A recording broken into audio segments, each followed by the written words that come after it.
sila. So yun, salamat sa mga totoo kasi pinakita nyo kung paano katakilan kayo. So yun, ang ating pag-uusapan po ay yung pang-apat sa ating napag-usapan pa. So, na mga nakarang linggo, ito ay yung God's possession to declare His praises. So, yung teksto po natin ay makikita po natin sa 1 Peter po yan. 1 Peter chapter 2, verse 9.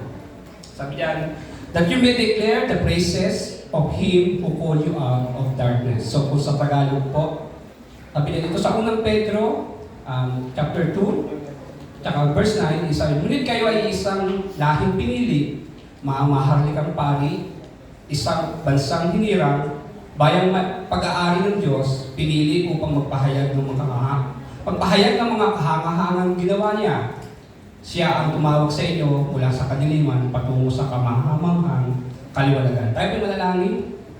Panginoon, maraming salamat sa oras, panahon, at pagkakataon na makita namin kung gaano kadakila yung mga gawa sa buhay ng bawat sa amin. Kami po, Panginoon, ay inyong pinili, Panginoon. We are chosen people.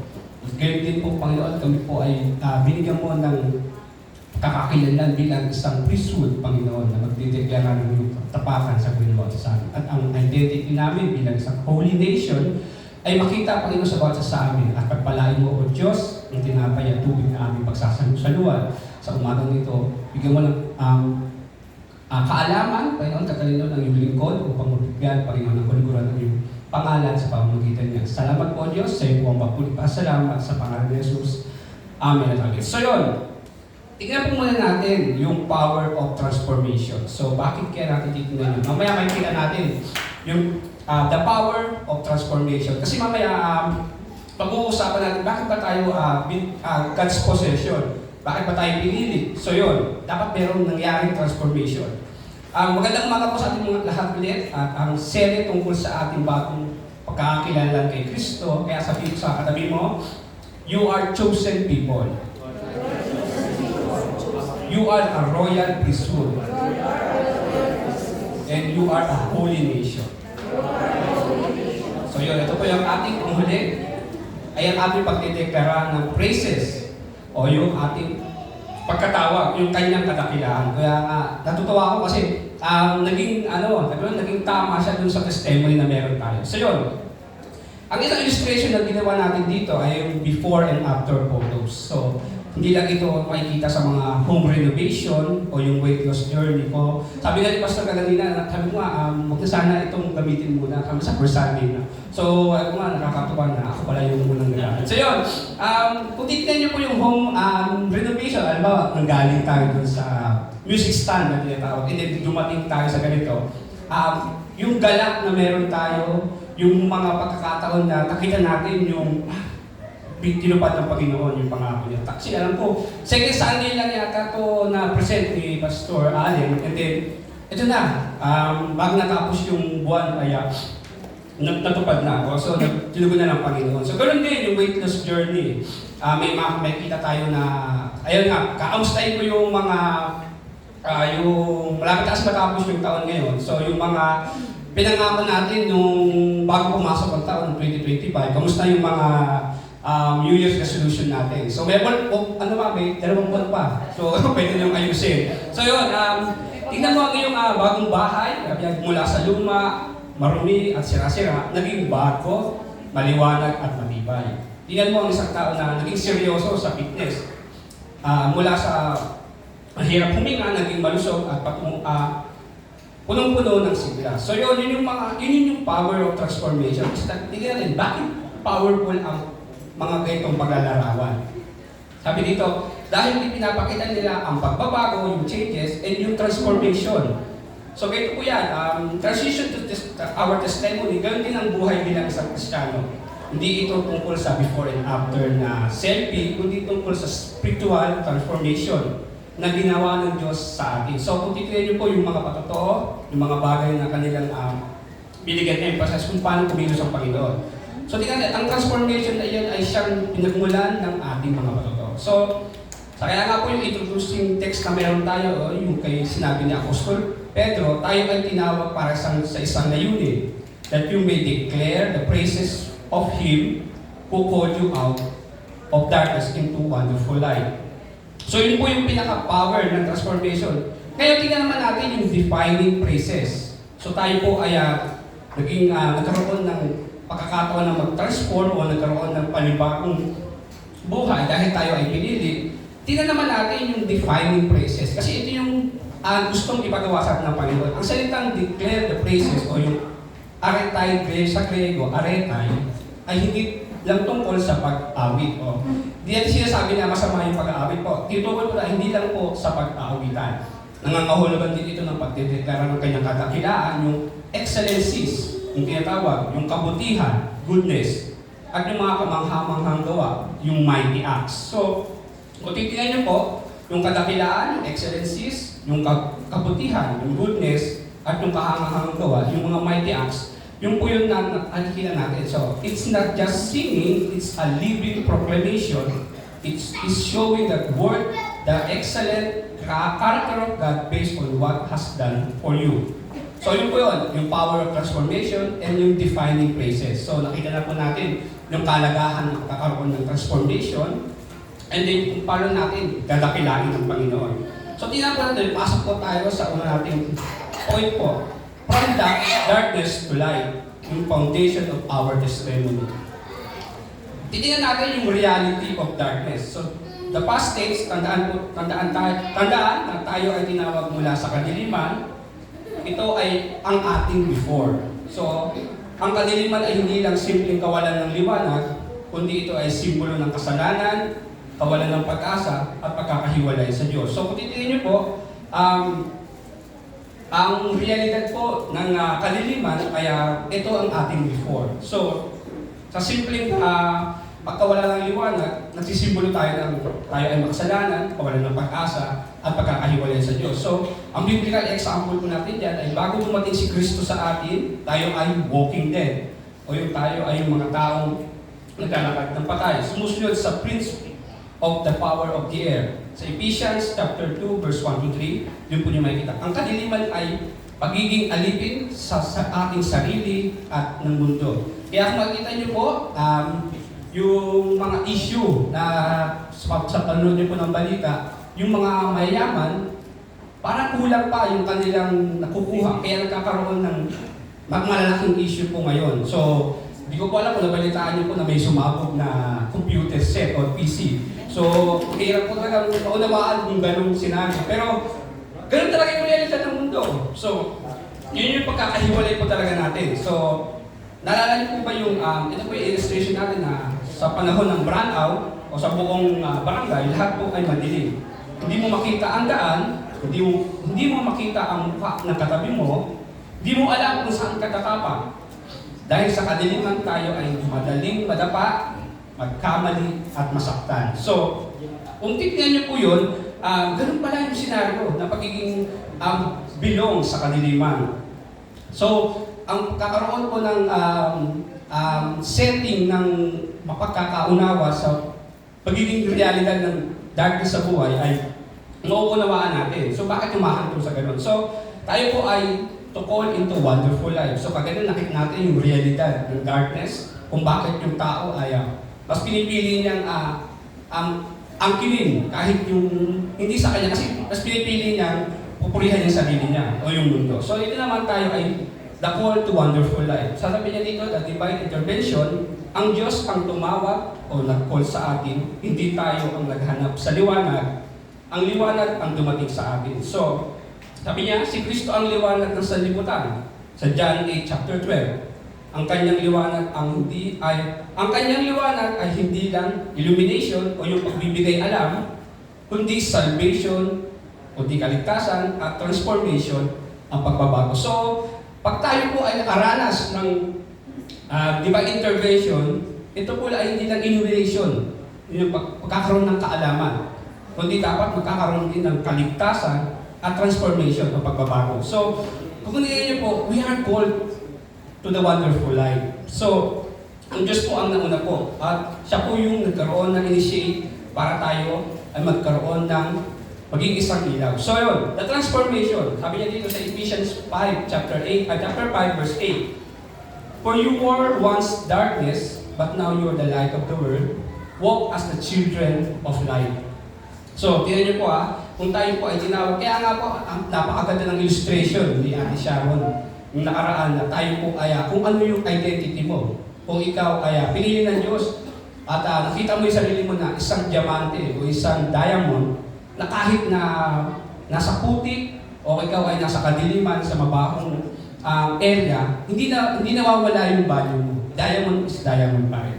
So, ganun po tayo. We are called sa buhay ng bilang isang Kristiyano. Sabi, ilang illustration dito, total darkness sa isang barangay, biglang isang kandila lang ang sinindihan, ang liwanag na maliit, pero ang impact nito ay malaki.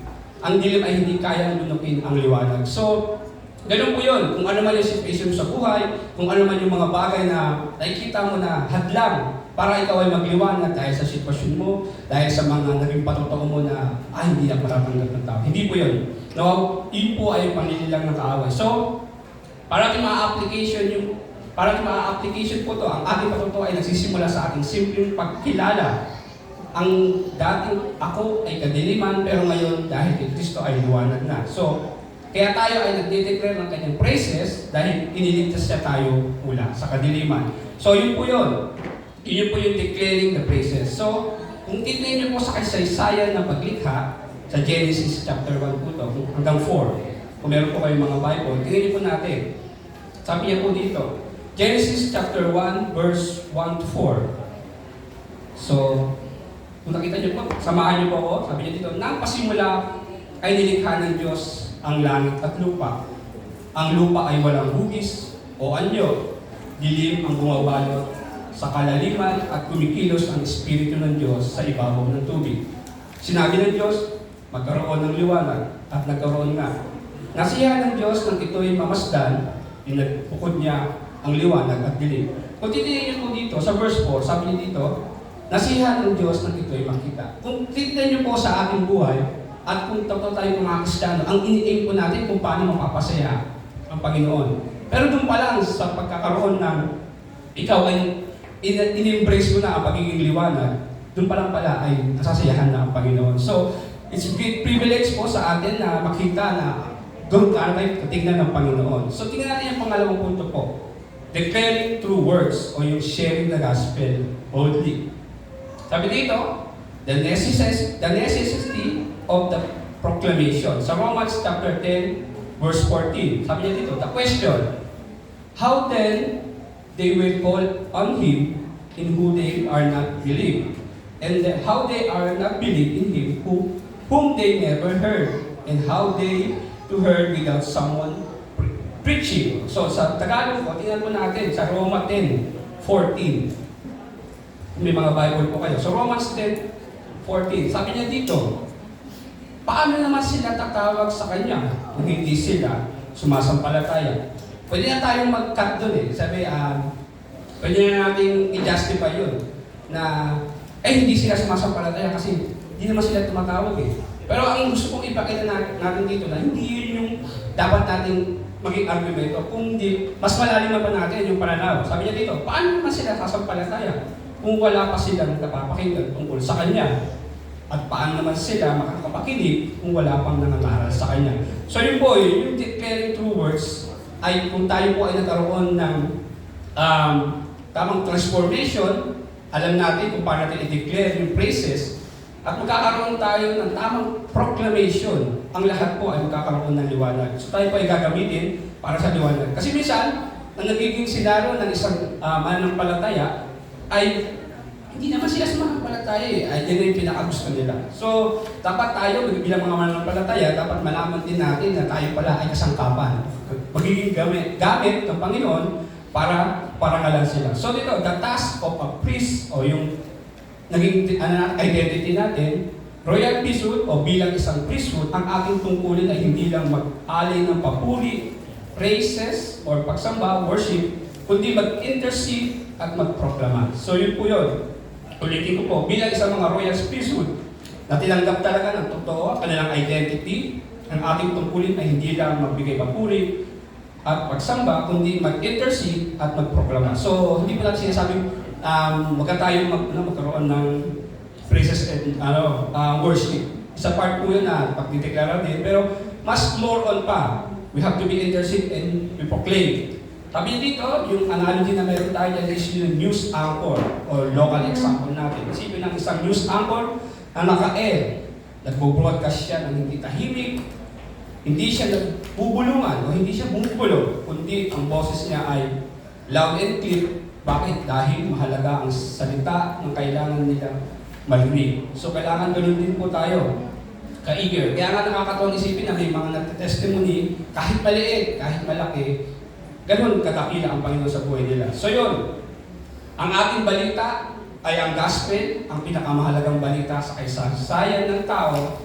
Hindi tayo dapat matakot mag-broadcast nito. So, minsan kasi nalilimitahan tayo kung para tayo umangkok o magkaroon ng tamang patotoo. Pero nais ng Panginoon na maging tapat at magkaroon tayo ng tamang unawa. So yun na, practical ways to declare through words. Ito po, magbibigay tayo ng practical ways. So, exercising our testimony o yung 1-minute testimony. Ito po ay personal story. Hindi po ito nakabase sa kung ano yung story ng iba. Kasi minsan, ang testimony natin o yung minsan madalas nakiking kwento natin ay yung ibang tao. So ito po ang hamon po sa atin ay yung testimony na meron tayo o yung nakapokus sa sarili. Sabi dito, focus. Paano ka inilipat ng Diyos mula sa darkness tungo sa light. Keep it brief. Focus on Christ, not just your life struggle. It's okay lang naman po kung meron po. Pero gusto natin is 1 minute. So kung paano po natin makikita kung paano natin nakita ang Panginoon, ganun din po yun. Kaya nga po, putitnan niyo po ang buhay po ni... Sino po nakakayala kay Zacchaeus? Kailangan niyo po, nasa Bible po siya, si Zacchaeus po.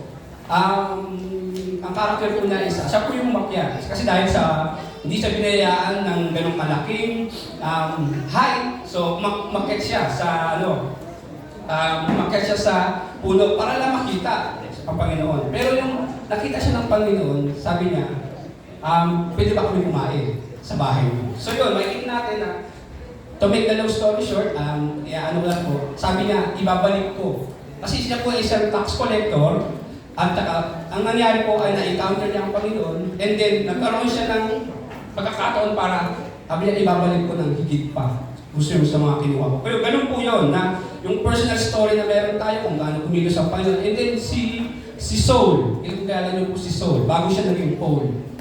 Meron din po pagkakataon na nagkaroon po siya ng interaction o yung transition, ng transformation, yung pagkakaroon ng encounter sa Panginoon. So yun po yung gusto natin makita dito, kahit maliit, malinaw, kung ano man yung naging pagkilos ng Panginoon sa buhay natin, yun po ang nais ng Panginoon. So simple gospel sharing. Kung pumasok na tayo sa, kung kaya natin emphasize sa 1 minute, kung ano yung mga ginagawa ng Panginoon sa atin, yung simple gospel sharing po. Ito po kaya, hindi naman sobrang technical, gamitin natin yung mga simpleng wika. Kasi hindi pa rin po tayo yung mga practical ways. So, sino po yung may mga cellphone? So, lahat naman po tayo dito may cellphone, no? Yung wala po kasi akong pambili. So, magano po kayo. So, yun. Kung may cellphone po kayo, kung meron kayong kausap, ito lang po ang sasabihin natin. Kung may cellphone ka, kahit kapatid, kailangan natin ng destination. Kung meron siyang apps na yung mga taxi, Grab, yung kung nagpa-motor taxi naman siya, yung mga Mubit. So, pag ginamit mo yung Mubit, meron kang destination, may emphasize mo siya as a heaven, a new life, and yung current location. Yung current location yung pinakalagyan mo ngayon. Pwede mo siya gawing sin and darkness. At yung roof, o yung bridge, o yung mga dadaanan mo, pwede mo siyang ihambing kay Jesus Christ. So, bilang example, ibahagi kung paano si Jesus Christ naging tulay sa pupuntahan mo, sa yung destination, and then your current location. So yun, ganun po, simpleng way na pagtupad o yung pagdedeklara ng ating true words, ang ating practical way sa patotoo, makakatulong po yun. So yun, pangatlo po, defending the faith. O, ito naman po ay medyo technical. Ang tawag po natin dito is apologetics. So, kung tayo po, makikita natin yung mission na meron tayo. Handang magbigay ng sagot sa tamang tanong. So, kailangan po maunawaan natin kung tama ba yung pagtatanong. So, minsan kasi, medyo twisted yung tanong, kaya medyo aware din po tayo. Una po, siguro may mga tatanong, bakit ka naniniwala? Minsan naman, nasaan ang Diyos kapag may paghihirap? So yun po yung medyo laging mga tanong. So ang keyword, ang key lang po dito ay gawin ito ng may gentleness and respect. Ayun po, uunahin po natin na kailangan minsan kasi kailangan tingnan mo rin yung background ng tao. Dahil minsan nagiging tingin natin na mas banal tayo. Kaya minsan nare-neglect na natin yung kung saan siya nanggaling pala siya ay meron siyang na-lost yung kanyang father figure. Kaya medyo hesitant siya sa mga pagdating sa mga male o kaya may mga ganun sa scenario. So kailangan natin pag-aralan with gentleness. Kaya sabi sa 1 Peter 3:15, doon po natin makikita, kaya nga sabi sa atin, yung note dito, hindi tayo nakikipag-away, kundi nagpapaliwanag kasi tayo ay liwanag. So, maganda pong maisip natin na pag tayo ay tinawag ng Panginoon bilang sa mga priesthood, dapat maunawaan natin na tapat ang Panginoon at kaya ng Panginoon baguhin. Hindi tayo baguhin ng Panginoon ang tao. So, it's either na makita natin kung paano natin yung 1-minute testimony na meron tayo, yung simple gospel sharing, yung mga bagay na makikita natin na gamit natin lahat, like cellphone, na magiging paano interaction, and then yung defending the faith. So, bilang isang Kristiyano, kailangan natin matutunan kung bakit tayo naging Kristiyano, maunawaan, kaya nga nakakatawang isipin yung mga nakaraan po nating statement of faith. So, dapat po, hold on po doon na mapag-aralan at makita po. So, yun. Pangatlo po, declaring true works. Ito naman po yung una po natin. So, babalikan natin yung dalawa. Hindi yata yung mga. So, yung declaring true words at yung una po ay yung from darkness to light. So, tayo po ay galing sa kadiliman, yun yung identity natin, and then tayo po ay pinili ng Diyos na maging ilaw kasi ng mundo ito. So, yun, and then yung pagkakaroon natin ng declaring true words. So, yung pangatlo po ay works naman po. So, yung works, so, God, living godly life. So, the power of good deeds. Kung titignan niyo po, sabi niya sa Matthew 5:16. Kung titignan natin, basahin po natin sa Matthew 5:16. Kung meron po kayong mga Bible, ay samahan niyo po ako. Para ma-exercise natin kung paano tayo mag-reflect ng Bible. So, ito po kasi ay para makita rin natin na nakakaiba rin parang magbukas ng Bible. So, kahit na tayo ay busy sa buhay, makita natin. So, yeah. 16, chapter 5, verse 16, sabi dito, gayon din naman, dapat ninyong paliliwanagin ang inyong ilaw sa harap ng mga tao upang makita nila ang inyong mabubuting gawa at papurihan ang inyong amang sa langit. So, minsan kasi, pinuput lang ng iba dito ay yung mabubuting gawa. So, pero dapat mas ma-emphasize natin, mas makita natin yung papurihan ang inyong amang nasa langit, not ourselves. So, sa po yun na una natin makita. So, the command is the same way. Let your shine before others that they may see your good deeds and glorify your Father in heaven. So, bakit works? Kasi minsan may issue rin yan. Hindi ko na po i-elaborate. Bakit works? So, dahil ang consistency o yung pagiging consistent ng ating buhay ang nagpapatunay sa ating authenticity sa ating mga salita o yung pagiging totoo. So, dahil sa consistent tayo sa ating buhay, and then yung ating mga patotoo sa ating mga salita. Kasi kung ang ating mga salita ay puno ng pagmamahal, ngunit ang ating mga gawa ay puno ng paninira, walang kapangyarihan ang ating patotoo. So, titingnan po natin, no? Bakit works? So, minsan kasi, nababalikan naman. Maraming works. So, ginagawa, puro works na works. And then, pagdating naman sa, wala rin namang so, kailangan consistent. And then, yung authenticity na meron tayo, yung pagiging totoo. So, the test of a Christian, siya ay kilala hindi lang sa kanyang paniniwala, kundi sa kanyang mga ginagawa. So, isa pong challenge po sa atin yon bilang mga Kristiyano na tinawag ng Panginoon at alam yung identity, ay bakit tayo gumagampan. And then yung practical ways, ito naman po, papasok na naman tayo sa practical ways to declare through works. Works in the home. So, example natin po dyan ay isang ama o isang asawang lalaki, o kaya ang babae, ang dating palaaway, ngayon ay maamo na at mapagmahal. Makikita po natin yan sa Colossians chapter 3 verse 19. So ganoon din sa mga anak na babae o yung mga anak. Ganoon din po yan sa Colossians 3:19 po yan. Ang pagbabago mo sa pagtrato sa asawa at anak ay isang malakas na patotoo. So sa family aspect po. Pangalawa po yung works in workplace at school. Ang dating tamad, mandaraya o madaling magreklamo ngayon ay masipag, tapat at gumagawa ng may excellence na para bang si Kristo ang kanyang boss. Sa Colossians 3:23 and 24 po yan. So kung titignan niyo po yung sabi niya, dating tamad, mandaraya. Kasi minsan pag sinabi mandaraya, na-encounter ko yan na pagdating sa kalakaran sa ano kasi ako taglon sa government para talamak ko talaga. So yun, mahirap maging maging isang tapat doon kasi lahat sila kalabang maski mga tao. So yun, i-work out yung mga ganung pag-excellent para bang si Kristo ang boss. So yung station natin, yung honest vendor, may isang vendor sa palengke, alam ng lahat na may mga pandaraya sa timbangan. So sa kalakaran sa timbangan. Pero ang vendor na ito ay sobrang tapat sa kanyang timbangan at presyo. So nagtanungan mga bakit ganyan katapat siya. So yun, makikita natin yun sa gawa by works. So sa community naman, works in the community. Simple acts of kindness. Simpleng pagtulong sa kapitbahay, pagdadala ng pagkain sa may sakit, paglilinis sa kalyo, pag-aalaga sa batang nang walang hinihiling kapalit. So naalala ko po noon dati, hindi ko alam kung na-exercise pa ngayon to. Dati yung nababantay sa amin is yung kapitbahay. Minsan may mga ganung senaryo. Di ko lang alam kung ngayon na na-exercise pa. So nakita natin dati pwedeng, miss, pabantay muna ng anak ko, may mga ganun. So di ko lang alam ngayon, parang nawala na. So yun, ang simple act of kindness na sa akin parang nakita ko siya sa yung kasama ko kasi sa trabaho. Hindi ko alam ko kasi umuwi na siya. So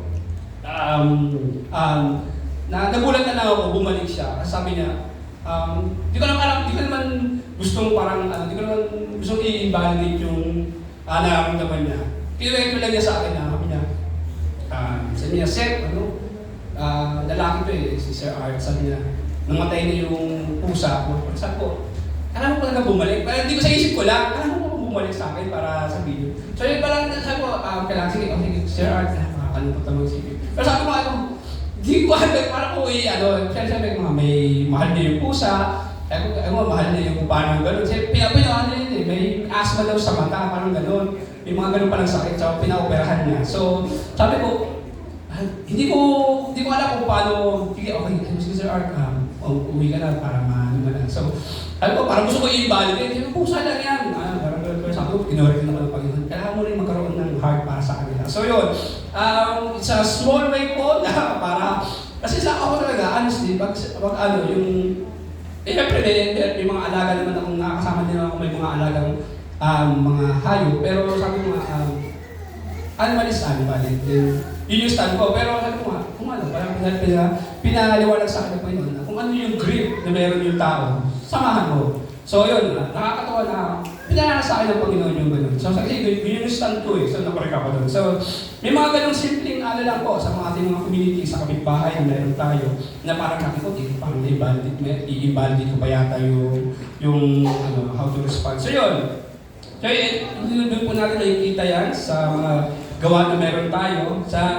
Papasok na po tayo sa application and conclusion. So, unang-una po, check your identity. Naalam po ba kung sino ka? Kaya tanongin mo po sa sarili mo o huwag na ikatabi mo. Sa sarili mo, sino ba ako? At kung ikaw ay royal priesthood, kagaya ng naging pag-aaral natin, may direct access ka sa Diyos. Pag meron kang direct access sa Diyos, meron kang misyon. So hindi na natatapos po yun na tanggapin mo si Kristo. Hindi lang po natatapos yun na makita mo yung identity mo, yung value mo bilang isang niligtas ng Panginoon. Pero meron kang misyon. Pangalawa po, check your life. Meron bang disconnect sa pagitan ng iyong lips and your life? So meron bang distansya sa iyong bibig at sa iyong buhay? So kailan po makakapag-measure niyan? So maging tapat sa Panginoon. Alam niyo po, yun po yung napakabuti sa Panginoon His mercy. Alam niyo na po yun. So maging maging tapat po kayo sa Panginoon. Ayan, kung nagpapahayag ka ng kabutihan ng Diyos, mula lang yung buhay ay puno ng galit, inggit, kadiliman, your praise is empty. So, how would you check our lives? So, isang application po yan na natin makita. And then take the step. Sino ang isang tao na bibigyan mo ng 1-minute testimony mo? So, kung gusto talaga natin makita na tayo ay gagampan sa buhay na meron ibinigay sa atin ng Panginoon, take the step. Sino ang isang tao na bibigyan mo ng 1-minute testimony ngayong linggo? So, hindi ko naman sinasabi na i-apply mo kaagad. So, pero if meron kang gustong makitang tao o meron kang nakitang tao na kailangan nyo makita yung 1-minute testimony ko, mas good po. Pangalawa po, ano ang isang mabuting gawa na ipapakita mo sa iyong kapitbahay o sa iyong community, workplace, and school. So, isang bagay lang muna to exercise. Kasi minsan, gusto natin overall, full pack, na kailangan maging ano ka na kagad. Okay naman, pero i-try your best na sa isang bagay lang. Mabuting gawa na ipapakita mo. Pagbitbit ng mga gamit, pagtulong. So yun, sa'yo po yun. So, sa conclusion ko, live the proclaim. So, kailangan natin magproklama. Final statement, bilang mga pari o priesthood, tayo ay tinawag upang magproklama o yung magbigay praises. So, i-recap po natin yung series, yung flow na meron tayo. Identity, chosen people, Diyos ang pumili po sa atin. Access and service, royal priesthood, may karapatan at tungkulin. Lifestyle, holy nation, iba ang pamumuhay. So, iba po ang pamumuhay na meron tayo. And our mission, ito pa yung huli, declare His praises, ang ating layunin. So, final challenge po, ang buhay mo ay pinakamalakas na patotoo. So, sarili mo, itap mo yung sarili mo. Ako ay malakas na patotoo. Huwag mo itong itago, hayaan mong ang bawat araw, ang bawat salita, ang bawat gawa mo, ang magdeklara ng kanyang kadakilaan. Ang Diyos na naglabas sa iyo mula sa kadiliman tungo sa kanyang kahangahangang liwanag. So, tayo po ay pinili ng Diyos. Maraming bagay na gusto ipagawa sa ating Panginoon at mga challenges. So, gusto ko pong hawakan niyo po yung kamay niyo ng ganito. Bago tayo manalangin. So, let's close our eyes po na isipin natin si Jesus Christ yung kahawak natin. And sabihin mo, sa isip mo lang, sabi mo, Lord, kung ano yung gusto mong sabihin mo, close your eyes.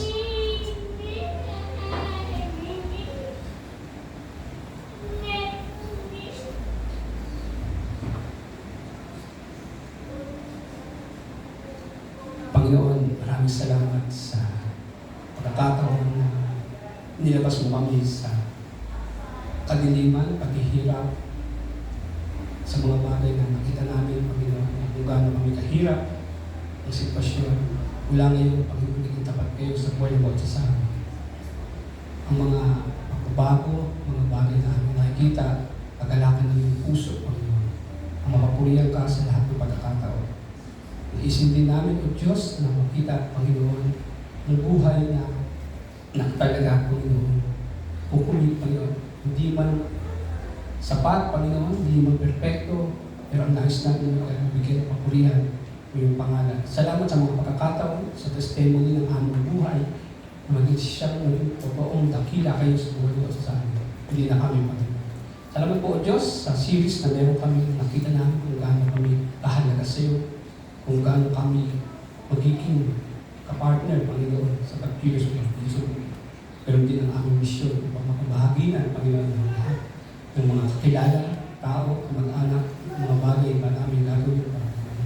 Malakasin mo nga po kami sa bawang isang linggo na aming gagampanan. Sa iyo po ang lahat ng papagpasalamat sa pangalan ni Jesus. Amen.